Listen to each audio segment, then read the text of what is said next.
It was supposed to be a perfect Saturday. His son had been asking for that bike for 2 years.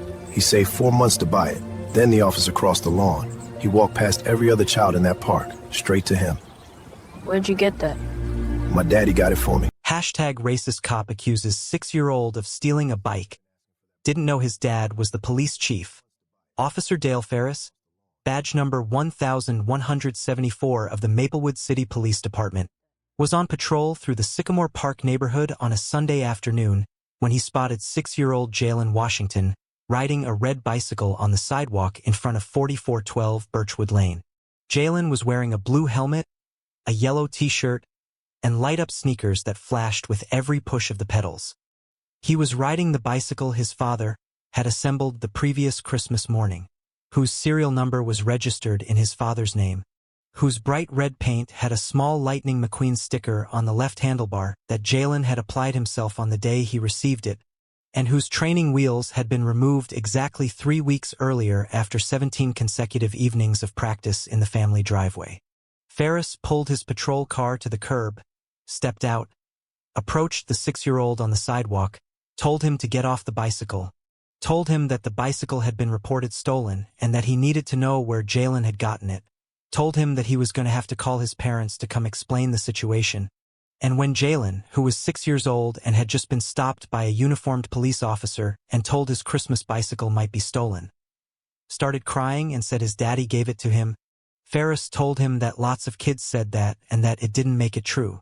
He then took the bicycle from Jalen, leaned it against his patrol car, called for a second unit, and told the child to sit on the curb and wait. Jalen sat on the curb in his light-up sneakers and cried while Officer Ferris ran the bicycle's serial number. 3 neighbors who had been watching from their front yards, all of whom knew exactly whose child this was and exactly whose bicycle this was, told Ferris repeatedly that the boy lived 2 houses down and that the bicycle belonged to his family. Ferris told them this was a police matter and asked them to go back to their yards. The serial number return came back registered to Marcus Washington, 4408 Birchwood Lane, 2 houses from where Jalen was sitting on the curb. Ferris looked at the return, looked at the crying 6-year-old on the curb, told him that someone named Marcus Washington was listed as the owner and that he needed to call him to come verify. Jalen, between sobs, told him that Marcus Washington was his daddy and that his daddy was a policeman. Ferris told him that was convenient. What Officer Dale Ferris did not know was that Marcus Washington was not just a policeman. Marcus Washington was the chief of police of the Maplewood City Police Department, the man whose signature appeared on Ferris's employment contract, whose photograph was in the lobby of the department building Ferris entered every working day, and who had been watching the entire encounter from his own front yard for the past 4 minutes because he had been sitting on his porch when his son rode down the sidewalk and a patrol car he recognized as belonging to his own department pulled to the curb. Before we go further, what city or country are you watching from? Drop it in the comments right now.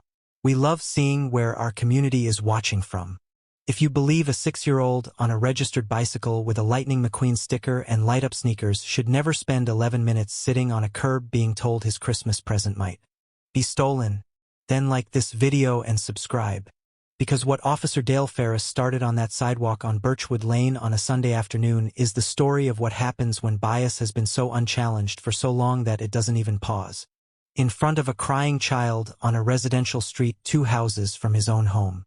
Marcus Washington had been the chief of police of the Maplewood City Police Department for 3 years. Before that, he had spent 19 years working his way through the department. Patrol officer, detective, sergeant, lieutenant, deputy chief. Building a career that was characterized by the specific combination of community respect and institutional knowledge that made him, when the city council appointed him, the most qualified candidate by any metric the selection committee applied. He was 44 years old, married to a pediatric nurse named Diane, and the father of 2 children, 9-year-old Amara and 6-year-old Jalen, who had inherited his father's laugh, his mother's stubbornness, and an enthusiasm for his red bicycle that had survived 17 evenings of driveway practice and showed no signs of diminishing. Washington had assembled that bicycle on Christmas Eve, working from the instruction manual on his living room floor at 11:30 at night after both children were asleep. using a socket set that had belonged to his own father and that he kept in the garage not because he needed it often but because he liked having it there. He had registered the bicycle's serial number with the city's property registration system, a habit from his law enforcement training, the same habit that caused him to register every valuable item in his household. On December 26th, the day after Christmas, while Jalen was riding it in tight circles in the driveway for the fourth consecutive hour. He had watched the training wheels come off 3 weeks ago. He had been on the porch when they came off and had walked alongside Jalen for the first 3 attempts and then stepped back and watched his son ride the length of the driveway and back without falling, and had felt the specific, uncomplicated pride of a parent watching a child do something they couldn't do the day before. On this Sunday afternoon, Washington was sitting on his front porch with a glass of iced tea and a departmental report he had been attempting to read for 40 minutes without significant success. Because the afternoon was pleasant and the report was not. He watched Jalen ride down the sidewalk on the red bicycle, light-up sneakers flashing, heading toward the park entrance at the end of the block. He watched the patrol car, Unit 34, he noted automatically, the kind of detail that 19 years of law enforcement makes involuntary, pull to the curb ahead of Jalen. He set down the iced tea. He set down the report. He stood up. He watched Officer Ferris get out of Unit 34 and approach his son. He started walking toward the sidewalk.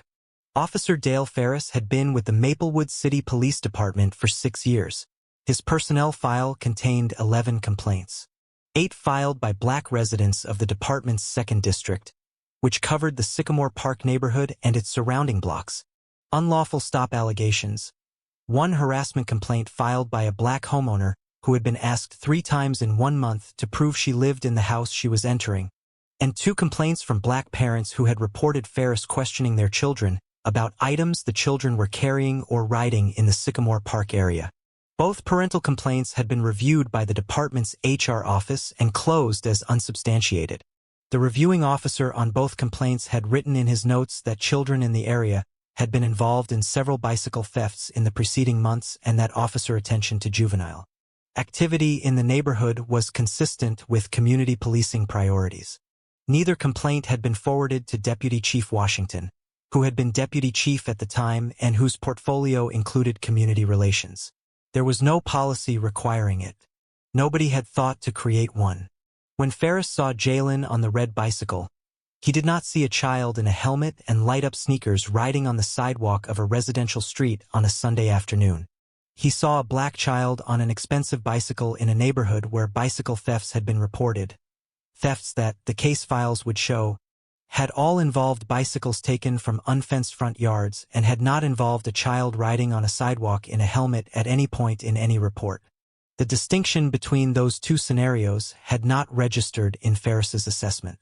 It took him less than 30 seconds to pull over.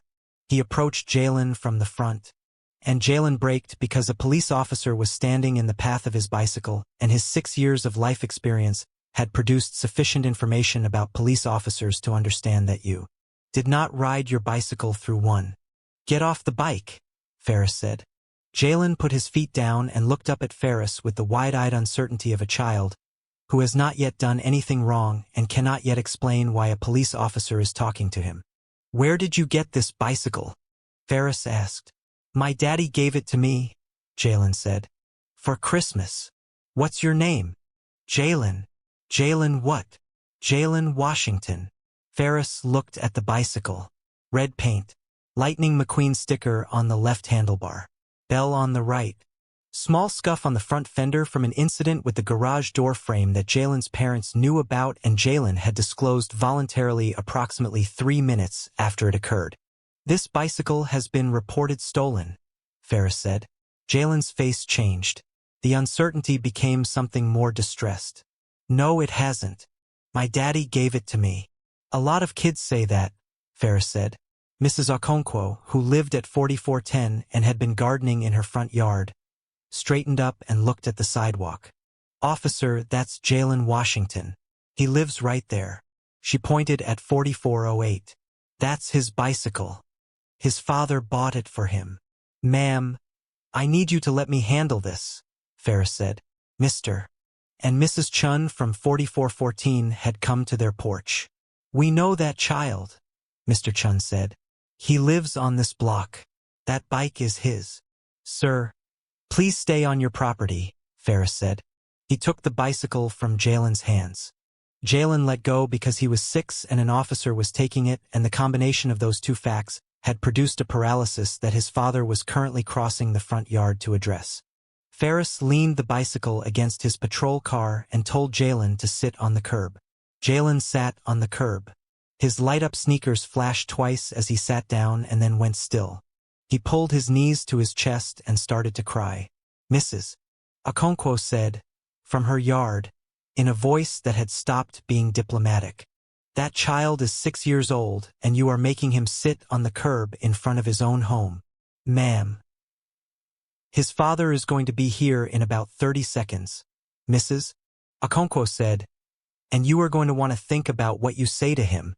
Ferris called for a second unit and ran the serial number. The return came back in 40 seconds. Registered owner, Marcus Washington, 4408 Birchwood Lane. Ferris looked at the return. Looked at the crying child on the curb.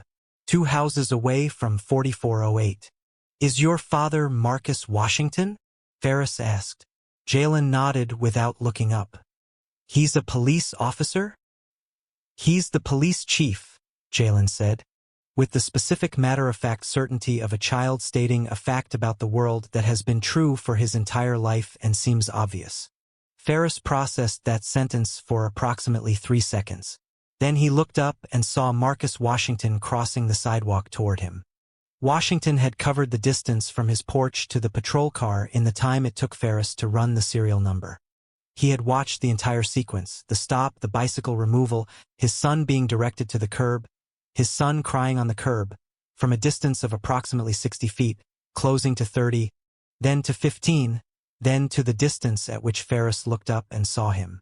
Washington was not in uniform. He was wearing weekend clothes, khaki shorts, a plain white shirt, the kind of clothes a man wears when he is sitting on his porch on a Sunday afternoon reading a departmental report and drinking iced tea. He had no badge visible. He had no weapon. He had his police chief's credentials in his pocket because 19 years of law enforcement had made carrying them a habit equivalent to carrying his wallet. He did not reach for them immediately. He walked to his son first. He crouched down in front of Jalen and put his hand on the side of his son's face. Hey, you okay? Jalen shook his head. Your bike is right there, Washington said. Nobody's taking your bike, okay? Jalen nodded. Washington stood up and turned to face Ferris. He looked at his officer with the specific expression of a man who has spent 19 years in law enforcement and is looking at something he has seen the shape of before and is making the effort, visible and deliberate, to be precise rather than reactive. Badge number, Washington said. Ferris told him. Your name, Officer Ferris. Officer Ferris, Washington said. That is my son. That is his bicycle, which I purchased, assembled, and registered in my name on December 26th of last year. You have his serial number return on your screen right now, and it shows my name and my address, which is 4408 Birchwood Lane, which is 2 houses from where my son is sitting on a curb because you put him there. He paused. I want you to tell me the specific basis for this stop. Ferris's posture had changed. The specific change that happens when a person realizes the ground they were standing on was not what they believed it to be. Sir, there have been bicycle thefts reported in this. Has a bicycle matching this description been reported stolen? Washington asked. Silence. Is there an active report number you can reference? More silence. Did you run the serial number before you took the bicycle from my son? The silence that followed this question was the longest one. No, Ferris said. Washington looked at him for a moment. Then he looked at Mrs. Okonkwo, who was still in her yard, at the Chens still on their porch, at the second unit that had just pulled up and whose officer was stepping out and reading the situation with the rapid assessment of someone who had arrived to a scene that was already complete. Washington reached into his pocket and produced his credentials. He held them up briefly, not for drama, not for impact, but because he was a law enforcement professional and identification in an official interaction was what you did. Ferris read them. The second officer, who had been walking toward the scene, stopped walking. I'm going to give you my bicycle back, Washington said to Jalen, lifting the red bike from where it leaned against the patrol car and walking it to his son. Jalen stood up and took the handlebars. The light-up sneakers flashed twice. Washington turned back to Ferris. You have 2 complaints in your file from parents in this district reporting similar encounters with their children. I know because I reviewed both of them last year. Both were closed as unsubstantiated. His voice was still level, still precise, still the voice of someone who has chosen to be the most controlled person in this interaction because he knows that being the most controlled person is how this interaction ends correctly. That will not be their classification after today. He looked at the second officer. I want a full incident report on my desk by 8 tomorrow morning. Everything. The stop, the serial number timeline, the removal of the bicycle, the duration my son was on that curb. He looked at Ferris one final time. Go finish your shift, Officer Ferris. We'll talk Monday morning. He walked back to his son.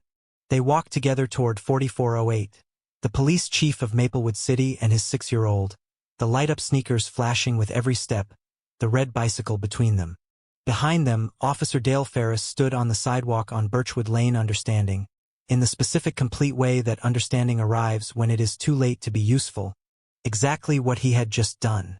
The formal investigation was initiated Monday morning.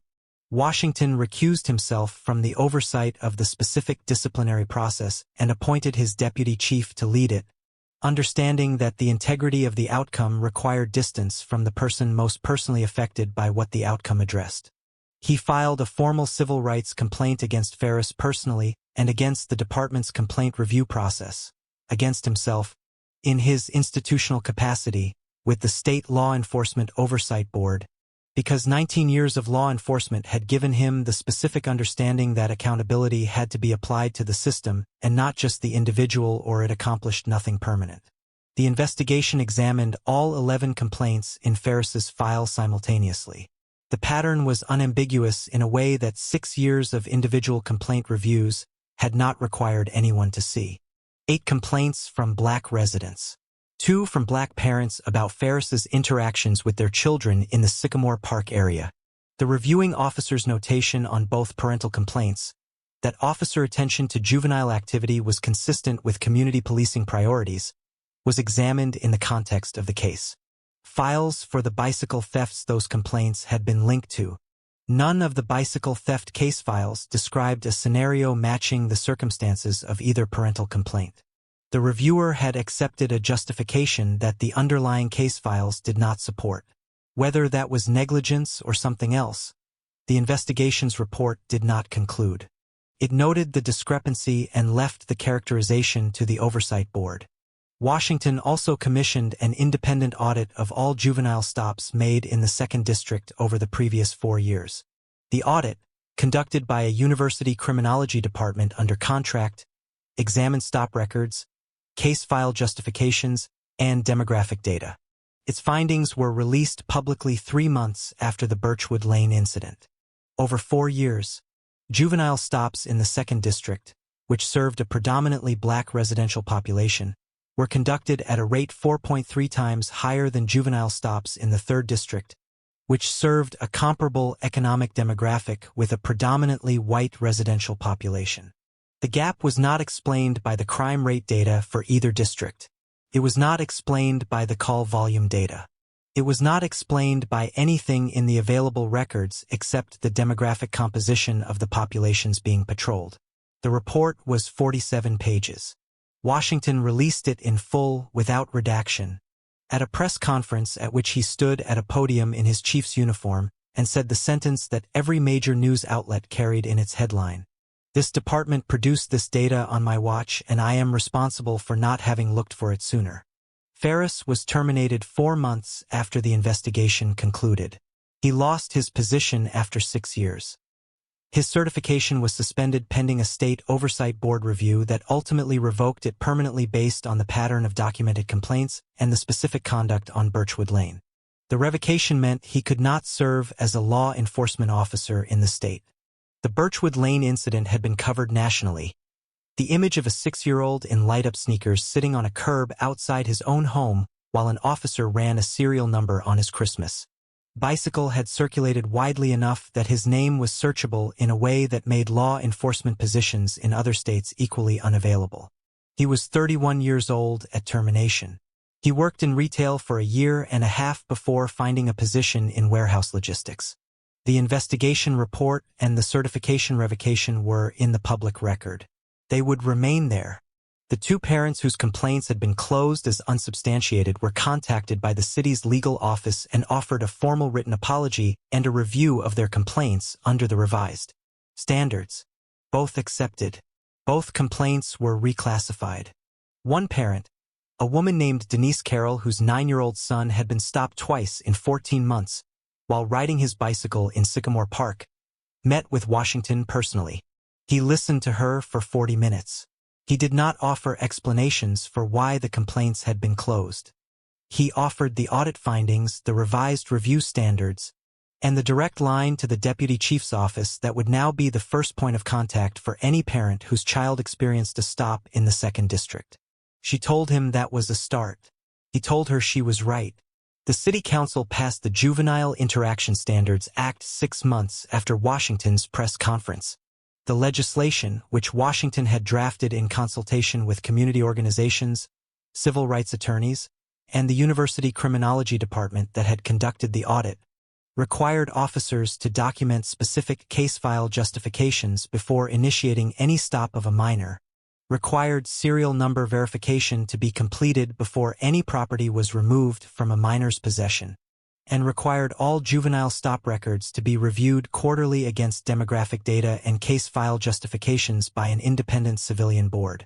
It also required all complaint reviewers to cross-reference complaint justifications against the underlying case files the complaint cited, the specific failure that had allowed Ferris's two parental complaints to be closed against case file evidence that did not support the closure.